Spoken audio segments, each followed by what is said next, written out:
Ladies and gentlemen, please rise and welcome the student procession led by 2011 Teacher of the Year, Dr. Keith Veltri.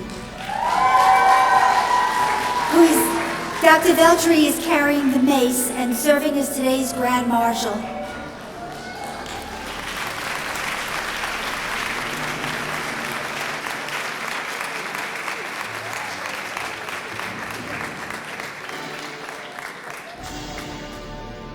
Ladies and gentlemen, it gives me great pleasure to now welcome the faculty and administration of Touro College of Pharmacy, led by the founding dean, Dr. Stuart Feldman, who is also joined by our special guests.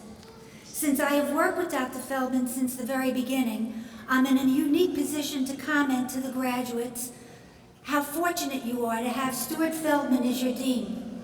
His depth of experience in academia, his administrative acumen, his innovation and vision for the program, his ability to persevere in the face of obstacles, his champion of diversity pales in comparison to his devotion to building the finest educational experience for the students and his impeccable integrity. As our pioneer inaugural class, the best reward you can give to Dr. Feldman is for you all to succeed in your chosen area of the profession. Please stand and give a round of applause for him. First, let me extend my welcome to all the graduates, their families, friends, special guests on behalf of the College of Pharmacy faculty and staff, and all of the Touro College and University System family. It's a very special day. Rabbi Moshe Krupka, Touro College Senior Vice President for College Affairs, will give the invocation. Rabbi Krupka.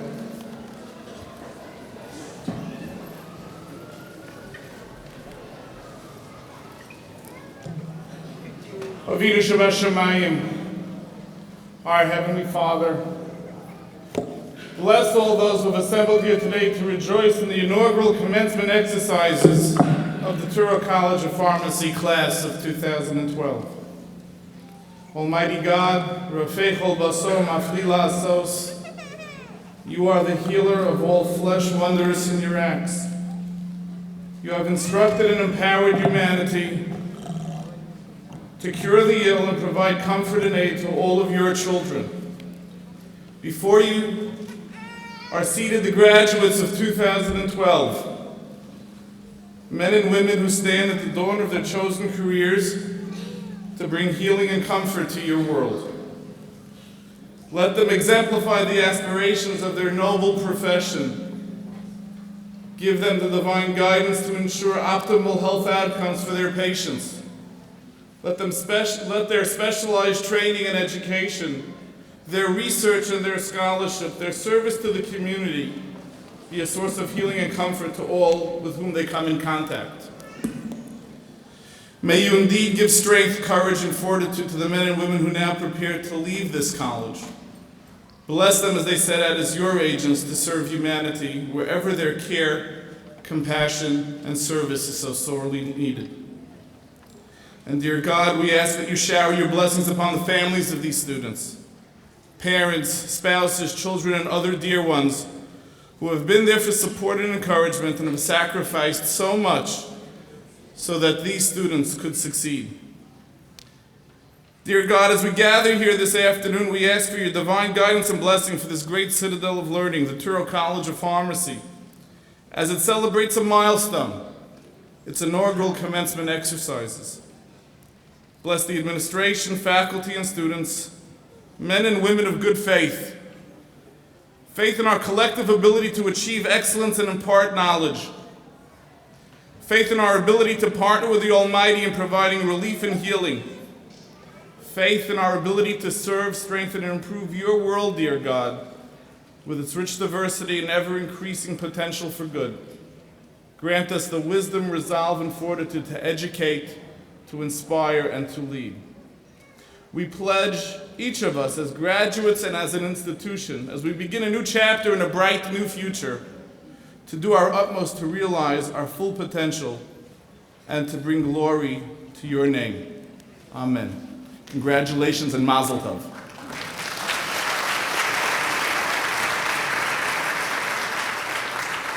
Thank you, Rabbi Krupke, for those inspiring remarks. I was thinking about what I would say today and really reflected upon the beginnings of the College of Pharmacy. It was in 2005 when Touro College founder and president, Dr. Bernard Landa, who was always a visionary, began to plan for a College of Pharmacy in New York. It was to be in Harlem. Dr. Lander and Dr. Shalom Hirschman found me in a very interesting way. I was at a meeting of the American Association of Colleges of Pharmacy and happened to sit next to the dean of the pharmacy program in California, Kathy Knapp. And we spent some time talking about pharmacy, its future, what needs to be done. And apparently Dr. Knapp gave a call to New York, and I had a call from Dr. Hirschman to visit. Now, I had been a dean. It wasn't something that I wanted to do again, but I came to New York, and when I took a look at the location of the college and what could be done, the possibilities really were endless. So I wound up leaving the home in Athens, Georgia, and spending the next 6 years up here in New York. Now, building a College of Pharmacy in Harlem carries certain responsibilities. First, we must be good citizens in the community. We must develop partnerships with community organizations that benefit both the community and the college. We must seek to enroll a diverse student body. We must recruit a diverse faculty and staff, and we must educate students to provide care to diverse populations. These musts really require a different thinking on what the Touro College of Pharmacy should be. In April of 2006, the concept of the new college and what it would look like began to take shape. The program would require a prior degree, would have extended time for practice experience, both pharmacy and others, and would focus on public health. It would educate students to practice in a multicultural world and be actively engaged in the community. Key faculty and administrators were hired. In October 2008, you began the adventure in temporary quarters awaiting the completion of the space in the building located across from the Apollo Theater. The class that is seated before you are true pioneers. They entered the College of Pharmacy with confidence that the college would deliver on the promise to provide an extraordinary education. The faculty did just that. Each accreditation visit that we've had complimented the college on our successful approach to community engagement. We learned what worked, and we learned what didn't work and fixed it. And through it all, the class of 2012 persisted, learned, flourished, and now are set to assume the role of the next generation of healthcare professionals. But the journey has not ended. Your learning does not end with your walk across the stage today. And it is incumbent for all of you to keep current, keep learning, and keep honing your skills. We do expect great things from you as a Touro College of Pharmacy graduate. You have always made us proud, and I am confident that you will continue to do so. So thank you. I would now like to introduce some very special guests on the platform. Some of you will hear from later in the program. Assistant Dean Ruth Garrow, you've met. Associate Professor Dr. Keith Veltri, met. Touro Senior Vice President Rabbi Moshe Krupke, who you've heard from. The President of the Touro College University System, Dr. Alan Kadish. We'll have a few words to say about it in a minute. President of the New York Academy of Medicine, Dr. Joe Ivy Buford. Associate Dean Arjun Dutta, and Associate Dean Michael Escott. And now I would like to introduce a person central to the events of today, the President and Chief Executive Officer of Touro College and University System, Dr. Alan Kadish. Dr. Kadish is a distinguished physician, a scientist, an academic, and an administrator. He came to Touro in 2009 from Northwestern University, where he was a prominent cardiologist on the national stage. He's a prolific researcher, he's a writer, and recipient of numerous research grants, including many from the National Institutes of Health. President Kadish has written extensively in his field, authoring over 300 papers that are peer-reviewed and contributing to several textbooks. He received his MD degree from Albert Einstein College of Medicine at Yeshiva University and did postdoctoral medical training at Brigham and Women's Hospital and at the University of Pennsylvania. Now, Dr. Kadish is a person that's well equipped to elevate the Touro College and University System portfolio of 2 pharmacy schools, 4 medical schools, and a number of graduate programs in health science to national prominence. We're very pleased that he's here today, and we're very pleased to have him lead Touro College. Dr. Kadish.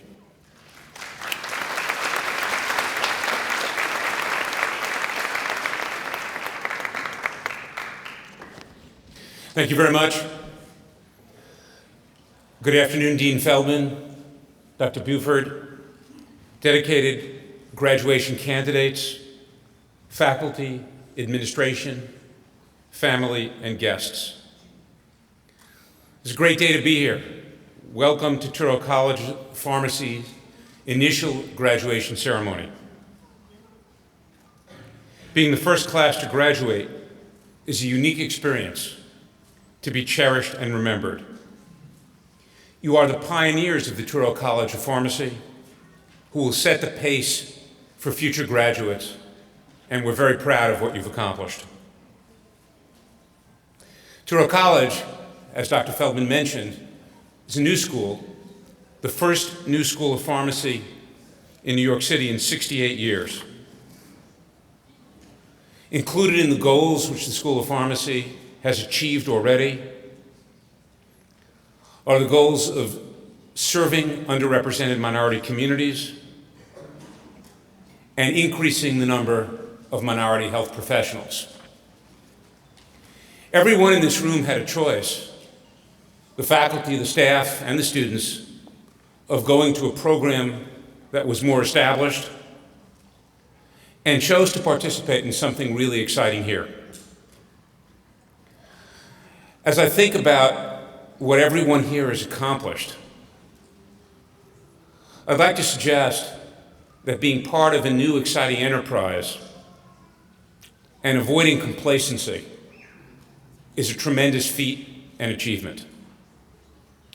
One of the great sports writers of the last half century, Frank DeFord, wrote an article in Sports Illustrated, I think it was about 20 years ago, about the lack of minority representation among baseball managers in the major leagues at that time.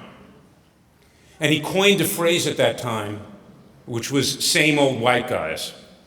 And what happened was the owners were hiring the same old white guys, whether they were good or not at what they did.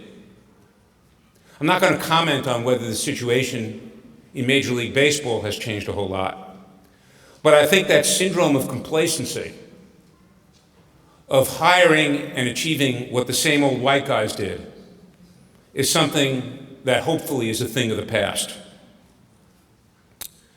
At the Touro College of Pharmacy, we've had tremendous innovation in the programs that Dean Feldman and the other faculty and deans have put together, innovation in student education, innovation in the way you all have been involved in helping the community around you. And I'd like to suggest that one of the things that Touro's mission and mantra brings to all of its 32 schools and 20,000 students is some things about the Jewish tradition which are universal in many ways. And those are, first, a commitment to intellectual pursuits, the furtherance of knowledge, and the furtherance of service to humanity, which characterize our tradition and characterize our education in all our schools. But the second relates to the concept that I spoke about a moment ago, which is the absence of complacency. We believe that we're here for a purpose. The purpose is to make the world a better place, and complacency is not a feature of our tradition.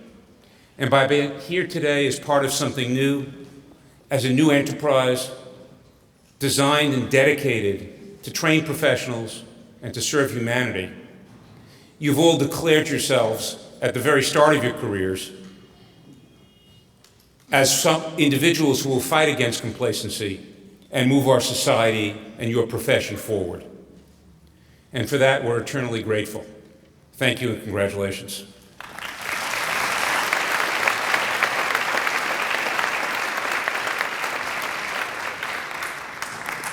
Thank you, Dr. Kadish. First, let me, before I introduce today's keynote speaker, I want to recognize a group of special people and one special person. First, we do have Senior Vice President Mel Ness with us from Central Administration. Mel, would you?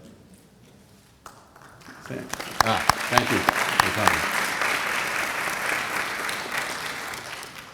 But also recognize really a group who deserve recognition and our utmost appreciation, and that's the faculty that are seated before us.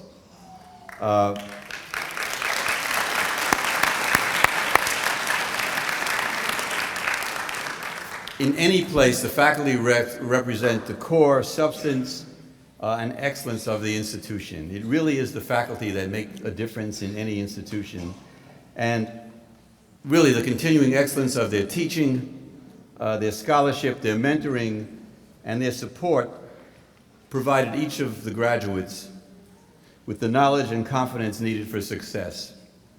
I would like them to now stand, and let's recognize them for their contributions to the College of Pharmacy. Please stand, let's recognize you. Faculty.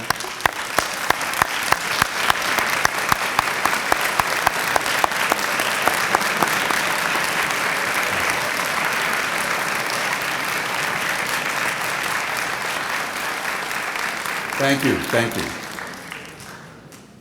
It now gives me great pleasure to introduce Dr. Joe Ivy Buford, President of the New York Academy of Medicine, who is going to deliver today's commencement address. Dr. Buford is President of the New York Academy of Medicine, a professor of public health, public service, health policy and management at the Robert F. Wagner Graduate School of Public Service, and clinical professor of pediatrics at New York University School of Medicine. She served as Dean of the Robert F. Wagner Graduate School of Public Service at NYU, and also served in government as Principal Deputy Assistant Secretary for Health in the U.S. Department of Health and Human Services. The information, Dr. Buford, is in the program. And it's extensive and it's important because it does reflect in terms of what the College of Pharmacy has been able to work with New York Academy of Medicine. Really from the very beginnings of the founding of this college, the New York Academy of Medicine has been a supportive and engaged partner. From serving as a site for our very unique public health practice experiences, to our active engagement with Project Viva, a program to immunize the citizens of Harlem, to our involvement with the Center for Urban Epidemiologic Studies in a very forward-looking, really forward-looking approach to using pharmacists and pharmacists as a way, pharmacies and pharmacists as a way to provide care and prevent the spread of AIDS. This group really thought about pharmacy playing a central role well before anyone else did. Dr. Buford has been an advocate for our program and pharmacy, and that support is very much appreciated. Dr. Buford.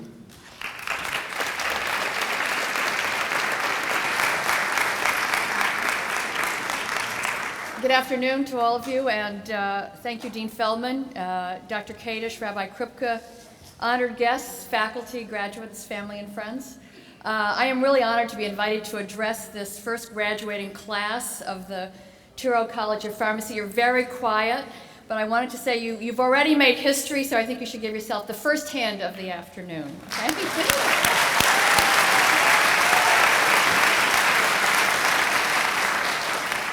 In addition to you as pioneers, in just a few short years, your college has really established itself as an educational leader in two areas that are a priority for us here at NIAM, community engagement and addressing health disparities. And so it's a special pleasure to have you celebrating this day here at our facility and for me to share the day with you.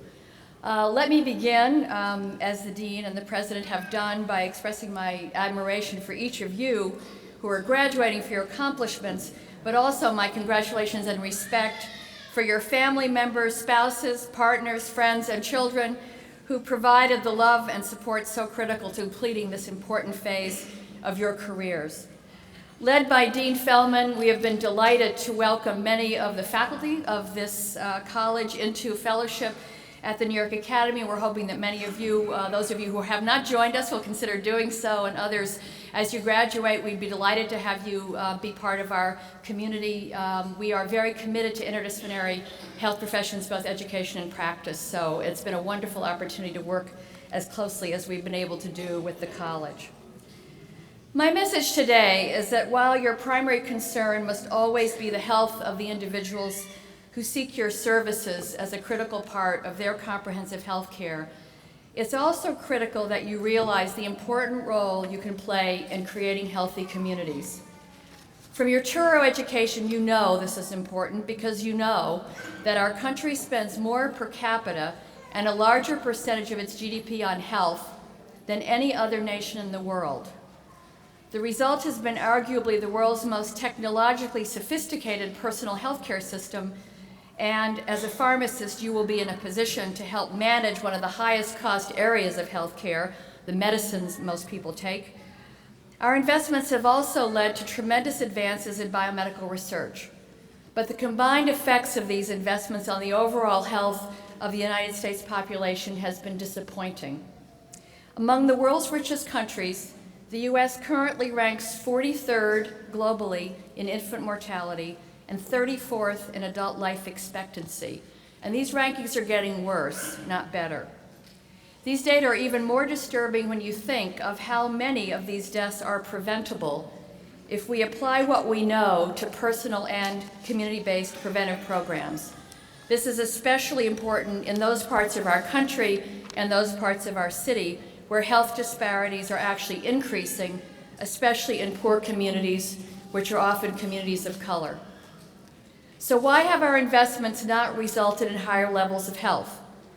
We now have a great deal of evidence showing that health is affected by many factors or determinants, not only health care. In fact, only about 10% of premature death in the United States is directly related to lack of access to health care. 20% are due to the physical and built environment, like pollutants in the air we breathe and urban planning that doesn't allow us to exercise properly. And 50% of premature mortality is due to risk behaviors like smoking, unhealthy diet, lack of exercise, and alcohol and substance abuse, all behaviors that are very heavily influenced by the socioeconomic conditions in which people live, conditions that limit the healthy choices that people can make, even when they have the right information. The most important conclusion to be drawn from these findings is that if we're going to create healthy communities, all the many stakeholders in that community, schools, businesses, community-based organizations, the media, the healthcare system, and local and governmental health and public health professionals and policymakers must share a good understanding of the health problems they face, be aware of the actions that have been proven to work, and develop agreements among themselves to work together for health. Health is truly everyone's business. Now, U.S. policymakers have been slow to realize that while we need to maintain the quality of our biomedical research and medical care enterprise, we have to improve the balance of our investments in health and strengthen public health, personal and community-based prevention that tackles the risk factors that are making us sick. The current healthcare reforms begin to put us on the right track. The commitment for the first time in the history of this country to providing universal financial access to healthcare for all people in need and the personal preventive services appropriate to their age without co-payments are a critical step to addressing significant health disparities. As patients have more coverage, they will also have more prescriptions to manage and a desire to save on costs, and they will be turning to you, to pharmacists, more frequently for advice on how best to manage their medications. Health insurers and large employers are beginning to pay for pharmacists to monitor patients to make sure they take their medications, help track blood sugar, blood pressure, and cholesterol levels, run classes on how to manage diseases like diabetes with drugs as well as diet and exercise. And they're also partnering with pharmacists and health coaches at organizations like the YMCA to counsel diabetic patients and introduce them to healthy lifestyles.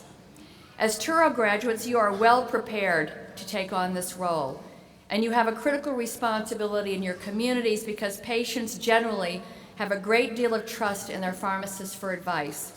They often find their pharmacist is more accessible than a doctor for many complex reasons. Indeed, research done by NIAM's Age-Friendly City Initiative shows that pharmacies are one of the two most important neighborhood institutions for seniors, the others being banks. Your knowledge and accessibility are especially valuable assets to poor communities where many residents do not have regular access to a primary care doctor, cannot afford or do not have time to schedule a visit, and where they need help translating a doctor's instructions into a language they can understand.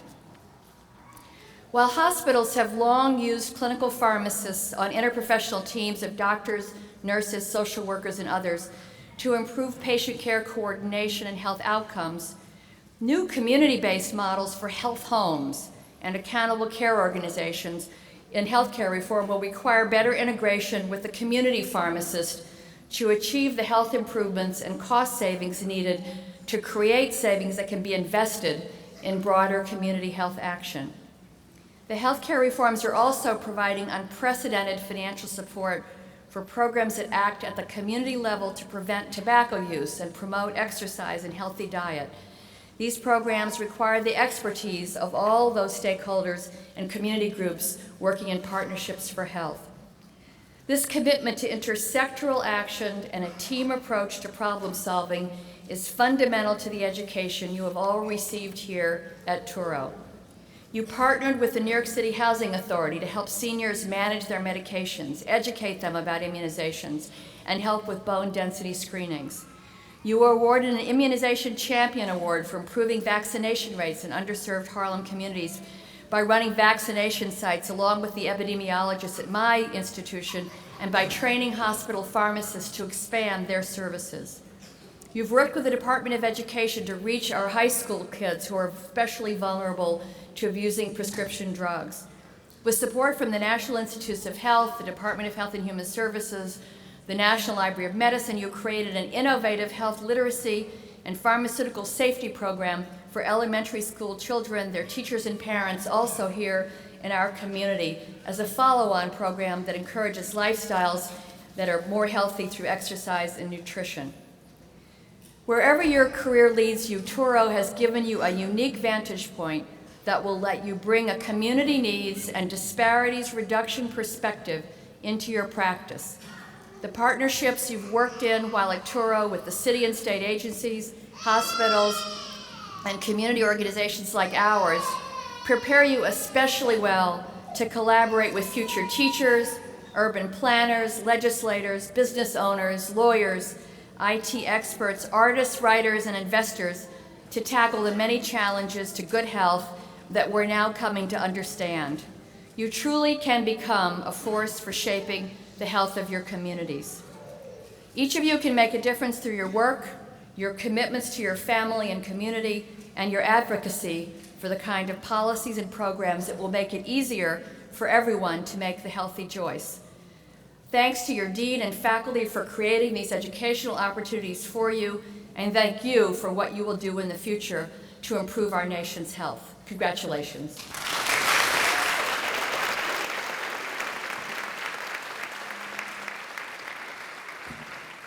All right, thank you, Dr. Buford, for really timely and really important remarks. I think you captured the program at Touro and what's expected of the graduates before us extremely well. Right now, I'd like to call upon two of the graduating students, Sharon Abasser and Cherish Randolph, to provide remarks from the graduating class.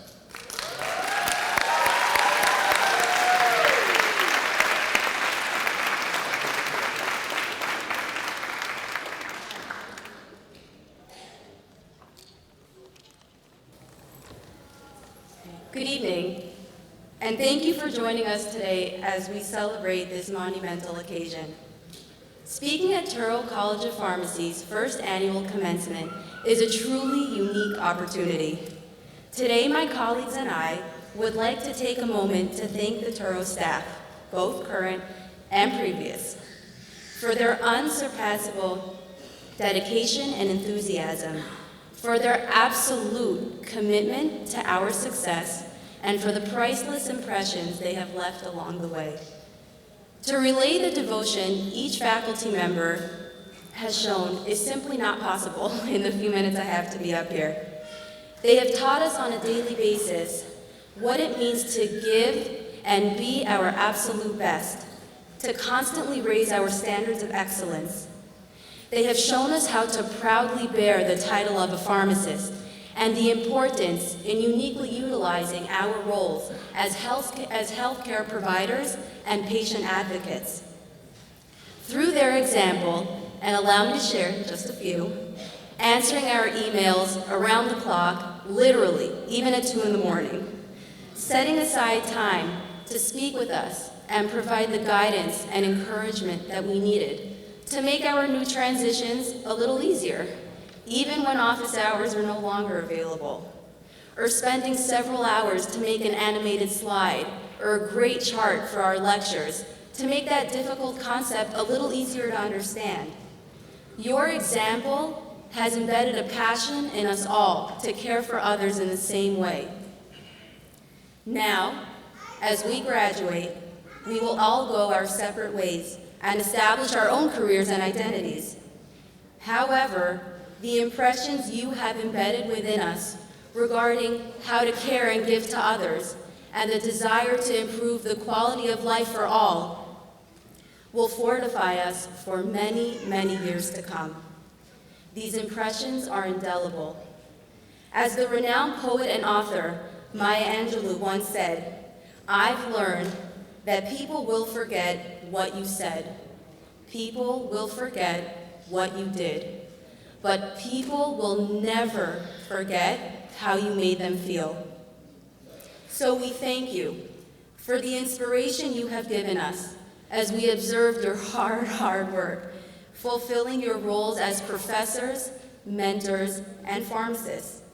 And we thank you for the unspoken, subtle, yet extremely powerful impressions you have left upon us. We will never forget them.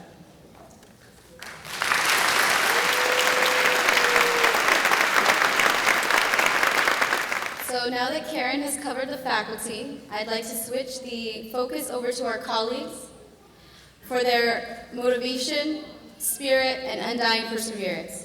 As the inaugural class, we knew we'd be faced with challenges in addition to those faced by any pharmacy student in any pharmacy school. In reality, we almost be a little crazy because we signed up for this anyway. Looking back to our very first day at the State Building in Harlem, I can remember walking to a room full of bright and eager faces, and the first thing that came to mind was, wow, I'm pretty sure I'm the oldest one here.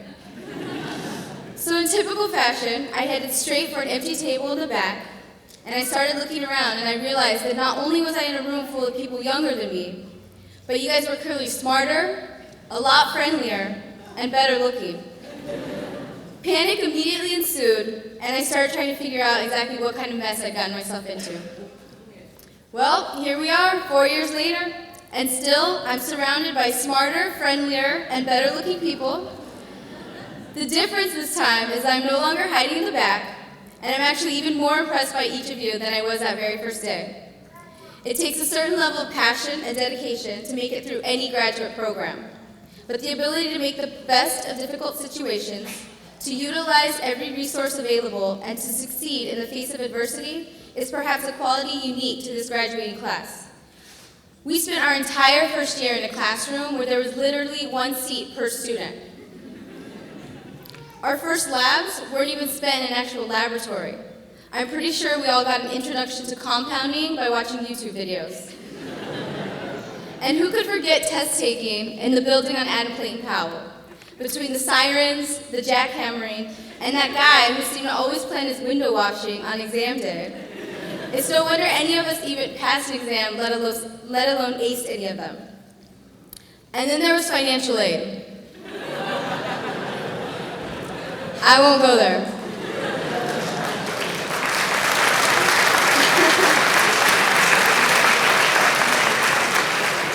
We were the first sent on rotations. We were the first to complete the capstone. We were the guinea pigs, the test dummies, the pioneers. The best part of it all is that I wouldn't change any of it. After all, it was often these challenges that brought us together. Whether we were sitting around complaining or just laughing about it, it united us as a class, as friends, and as professionals, willing to make the most of our situation and the opportunity that had been afforded to us.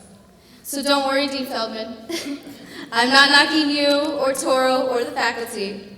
And in fact, I'm actually grateful for it all. And I'm confident that I'm now in a room surrounded by the best pharmacists, healthcare providers, and leaders of the future. It's surviving these obstacles that perhaps makes us better prepared for the real world and whatever challenges lie ahead. Together, students, staff, and faculty, we survived a rocky 4 years, but we learned valuable lessons along the way. So as we move on into the future, I wish you all much happiness and success in your next endeavors. Whatever the world has for us, I'm sure Touro has somehow prepared us for it. What can I say? We made it!